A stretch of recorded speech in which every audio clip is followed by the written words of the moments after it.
One of the baby Berkshire stocks is down sharply this morning after a bombshell announcement that one of its co-CEOs is leaving the company. I'm Jason Hall. This is Investing Unscripted. We're going to take a closer look at what this means for Boston Omaha and what investors should be thinking going forward, whether this blows up the thesis, makes it a great buy, or something else. Before we get into the details, though, this video is sponsored by The Motley Fool. If you're looking for even more great stock ideas, you should go to our special link. See it right there on the screen. It's fool.com/unscripted. Go to that link. Besides the insights we're going to give you in this video, the Motley Fool is going to give you for free their best 10 stocks to buy right now. Again, go to that link. It's fool.com/unscripted. Okay, let's get to it in the press release here. So it's pretty clear what's happening here. Alex Rozek, co-CEO, is departing. His co-CEO and co-chair, Adam Peterson, is going to remain as CEO and chairperson. Now, the background, the two have been running the company together over the past 9 years. They founded it together. They've built it together. They've created a lot of value together. Now, more recently, in the past few years, not as much value has been created. The business has kind of struggled to create more per share value. It hasn't gotten great returns on a lot of the acquisitions that they've made. And the question a lot of investors have is, what is the future of the company? What is it going to look like going forward without Alex Rozek's involvement? Now, it's particularly important. A lot of investors think of Alex Rozek as the more Buffett kind of investor of the two. And well, his great uncle is Warren Buffett, right? So of course that gets applied to Rozek. But if you look a little deeper, here's the insight that I have, my observation. If you look at the company's strategy in recent years, who's going to be remaining and who's going to be leaving, I think it does kind of make it pretty clear what's happening. And it seems like, here's the short version. Alex Rozek, I think, is more of the empire builder. I think he was more of the looking for opportunities out there to acquire, to grow. And Adam Peterson is more of like the focused internally on creating efficiencies, allocating capital from cash flows, and really being more disciplined around the core business operations. All right. Now, how am I arriving at that conclusion? I think it's right here in the press release. If you look at this paragraph right here, the third paragraph, I'm going to read the key parts of it. We want to detail more thoughts for shareholders on what this change means for your company going forward. Simply put, we believe we have more than enough opportunity within existing business lines to grow value per share, reinvest cash flows, and compound capital for you, our shareholders. For the next several years, we expect to focus on investing anticipated cash flows to grow our existing business lines before we would consider acquiring any new significant lines of business. Now, that's a pretty big departure from the Boston Omaha that we saw over the past 3 or 4 years prior to the more recent year or two, where they have been acquisitive. They've made acquisitions, they've spent money. Now, a lot of those acquisitions are kind of the core of the business that it exists today. But I think what we have is a little bit of a divergence of strategy between the two former co-CEOs, one who was focused on more external opportunities and one who's now focused more on internal opportunities. And what's changed? Interest rates as a starting point. Interest rates have skyrocketed.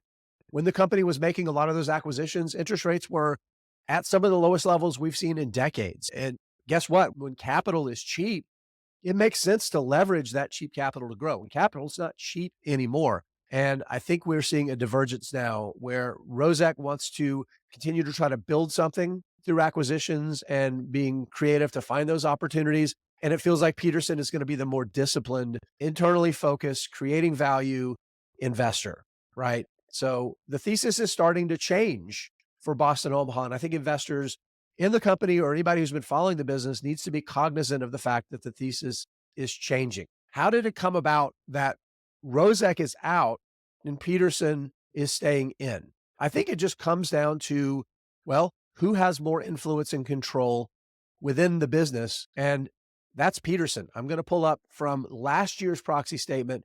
This year's proxy statement has been delayed. And now we know why. Now we know why the annual meeting has been delayed and the proxy statement has been delayed. Well, we have a massive change in the leadership structure, but I'm going to pull up last year's proxy statement and talk through that. So here we have the section of the proxy statement that breaks down beneficial ownership, certain beneficial owners and management. So basically any entity owns 5% of the company or named executive officers. So right here we have Adam Peterson, Alex Rozek. We also have some entities up here, Magnolia and Boldorado. These are entities that are controlled by Peterson and Rozek, so it factors into their ownership of the business. So that's important to know. We're going to start right here with Class B shares. These are non-publicly traded shares that are super voting shares, and you can see Peterson owns slightly more of those than Rozek. Now, if we start looking at A shares, which is what you and I own, if you own shares of the companies that are traded on public markets, we see that Peterson owns almost 21% of those shares outstanding. Again, this is last year's proxy statement, so the math has probably changed a little bit. Peterson owns a substantial stake in not just those Class B shares, but also in Class A shares. From a voting perspective, Peterson has a 29% share of all voting power versus 15% for Rozek.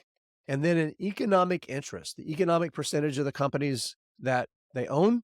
Peterson, because of that large stake in the Class A stake, owns almost 22% of the economic interest in the business versus about 3.5% for Rozek. So it's pretty clear right there who has a larger economic interest in the business. And because of that, I think it makes sense that we're seeing Rozek depart and pursue some external opportunities. Let's wrap this up with what should investors do now? Now, you have some decisions to make.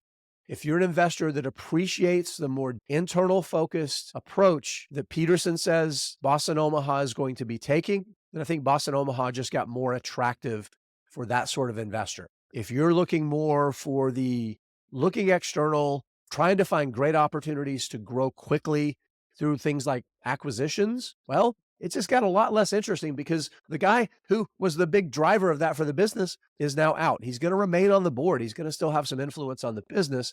As a large shareholder, it makes sense, right? This is a founder and he has a lot of deep institutional knowledge. There's a lot of value there. But again, his influence on the strategy for capital allocation has been massively diminished. So who knows what Rozek's going to do? There could be a public business comes up that he's going to be running, and maybe that might be appealing for investors who appreciate that style of investing. Have to think about it that way when thinking about deploying new capital. What about current investors in the business? What should you be doing?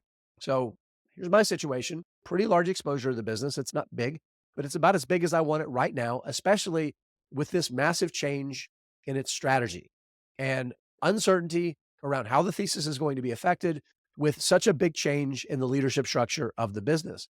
I, for one, intend to do nothing. I'm going to sell, not adding shares right now in this uncertainty, but I want to give things time to play out. Other people might have a different situation. You might love this and it might look like a great opportunity to add shares or to open a position. I'm not going to argue that. I will say this. If we take a closer look at the stock, from a valuation perspective, it has gotten very attractive. After this morning's sell-off at the open, it now trades for less than 90% of book value.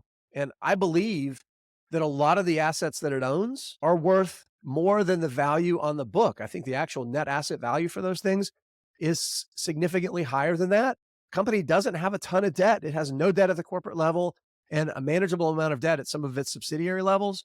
I think there is a tremendous amount of value here in the business. And let's face it, the operator of the business now, Peterson, been the disciplined operator so far.